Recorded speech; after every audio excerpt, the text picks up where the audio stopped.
보이시 여러분 안녕하세요. 오늘의 상담실 이준호 원장입니다. 오늘은 특별한 게스트를 모셨습니다. 저희 병원에 근무하고 계신 총괄 실장님입니다.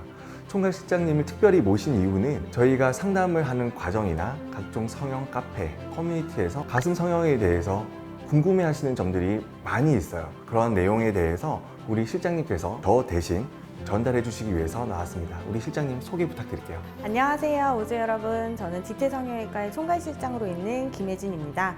원장님께서 말씀하신 것처럼 궁금하신 내용들 오늘 함께 해결할게요. 많은 오지님들께서 궁금해 하시는 그런 질문들을 먼저 좀 알려주세요. 트리플 A컵인데 가슴 수술 솔직히 비싸잖아요. 이거를 꼭 수술 비용을 써야 될지 아니면 롤렉스 시계나 정말 엄청 큰 명품을 사야 될지 고민이라고 하시는데 원장님 생각은 어떠세요? 우리가 가슴 성형과 혹은 명품 소비에 대해서 비교하는 오지님들이 많이 계세요. 둘 다 사치제라고 생각을 하시기 때문에 그런데요. 가슴 성형도 우리가 성형수술이라고 하는 필수적인 수술이 아니라 내 삶을 좀 더 좋게 만들기 위한 선택적인 수술이라고 생각을 하시기 때문이죠. 그러면 우리가 생각해 봐야 될 것은 가슴 성형 후의 만족도와 명품을 구매했을 때의 만족도를 비교를 해봐야 되는데, 제가 생각했을 때에는 가슴 성형 후의 만족도가 좀 더 높다라고 감히 말씀을 드리고 싶습니다. 왜 그러냐면 가슴 성형을 원하시는 오준이들께서는 내가 옷을 입었을 때 오태가 나지 않아서 가슴 성형을 해야 되겠다라고 고민을 하기 시작하는데, 성형 수술을 하고 난 후에 높아진 그런 자존감이 나의 사회생활과 나의 생활에 더 큰 만족도를 드릴 수가 있다고 생각을 합니다. 반면에 명품을 소비를 했을 때에는 처음에는 그 만족도가 높아질 수는 있지만 시간이 지날수록 내가 그 명품에 대해서 가지는 그런 만족도는 점점점 떨어지게 되어 있고, 그러면 결국엔 또 다른 명품을 찾아서 쇼핑을 하는 순환이 반복되는 거죠. 단순히 똑같은 가격이라고 비교를 했을 때 만족도는 그 시간이 지나더라도 더 높을 수 있는 가슴 성형이 훨씬 더 만족도가 높다라고 생각을 하고 있습니다. 공감합니다. 그래요.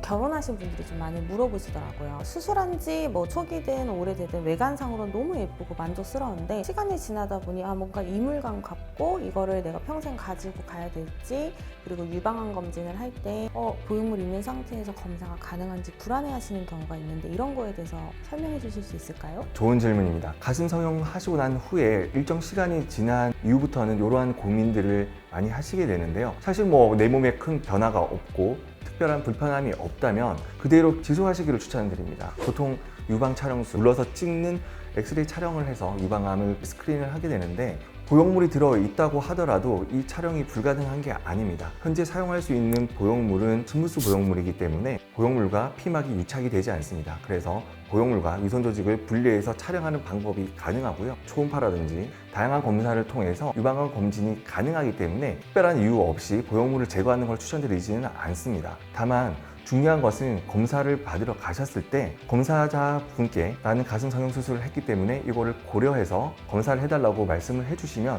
충분히 안전하게 유방암 검진을 하실 수가 있습니다. 이런 질문도 많이 하시잖아요. 가슴 수술하는 거는 쉬운데 제거하는 게 너무 어려워서 10년 뒤에 내가 교체를 할 때 재수술 너무 어렵지 않을까? 라고 말씀을 하시는데 이런 경우는 어떻게 될까요? 결론부터 말씀드리면 이거는 되게 잘못되어 있는 공포 마케팅이고요. 그리고 지금 현재 우리가 사용할 수 있는 스무스 보형물 같은 경우는 피막과 보형물이 유착이 되지 않습니다. 그래서 정확하게 수술이 이루어져서 피막 상태가 안정하다면 보형물만 제거를 하더라도 인체에 아무런 영향은 미치지 않습니다. 다만 피막 전 절제 수술을 해야 되는 경우는 존재합니다. 텍스처드 보형물로 사용을 했고 구형구축 단계가 높아서 피막이 두껍게 형성되어 있고 그 주위에 염증 소견이 보이는 경우는 피막 전 절제 수술을 필요합니다. 근데 이러한 경우에 빠른 시간 내에 피막 전 절제 수술을 했다라고 하시는 분들이 간혹 있으세요. 시간을 한번 재본 적이 있는데 한쪽당 소요되는 시간이 한 40분에서 1시간 정도 소요되니까 양쪽을 다 수술한다고 하면 1시간 반에서 2시간 정도 시간이 소요되더라고요. 테크닉적으로 어렵다기보다는 피막과 우리 정상 조직을 분리를 해서 꺼내는 과정이다 보니까 시간이 좀 더 많이 되는 거는 사실이에요. 타 지역에서 피막 전 절제 수술을 받으셨다는 분이 있으셨어요. 시간도 40분에 양쪽 다 절제하셨다고 하셨는데, 재수술을 위해서 상담하러 오셨으니까 저희가 초음파로 이제 검진을 하게 되었거든요. 검진을 해봤을 때 실제로 피막 자체가 남아있는 경우가 상당히 많았어요. 그래서 이런 경우는 피막 전 절제 수술을 했다라고 보지는 않습니다. 다만 피막 전 절제 수술이 반드시 필요하냐 아니냐는 전문가와 상의를 해서 결정을 하는 게 맞다고 봅니다.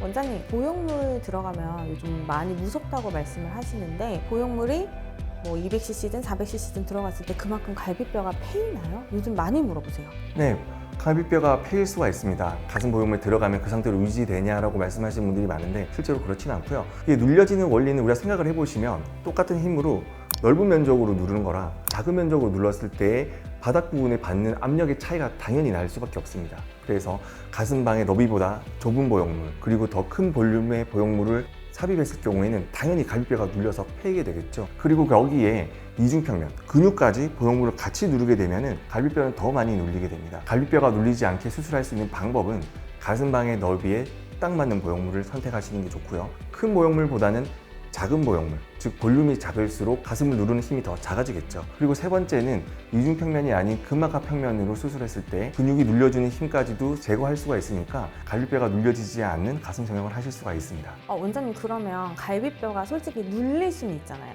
무조건 안 좋은 건가요? 갈비뼈가 눌린다고 해서 몸에 특별한 이상이 생기는 것은 아닙니다. 다만 갈비뼈가 눌려지는 그 자극 현상이 지속적으로 반복된다면 우리가 뼈 자체는 직접적으로 불편함을 느끼지 않지만 그 뼈를 싸고 있는 그 골막에서 통증을 감지하기 때문에 갈비뼈가 눌렸던 분들은 대부분 그런 보형물로 인해서 가슴이 불편하다라고 재수술을 받으러 오시는 경우가 많으세요. 그래서 건강상의 문제가 있는 것보다는 그런 불편함이 있을 수 있다는 거죠.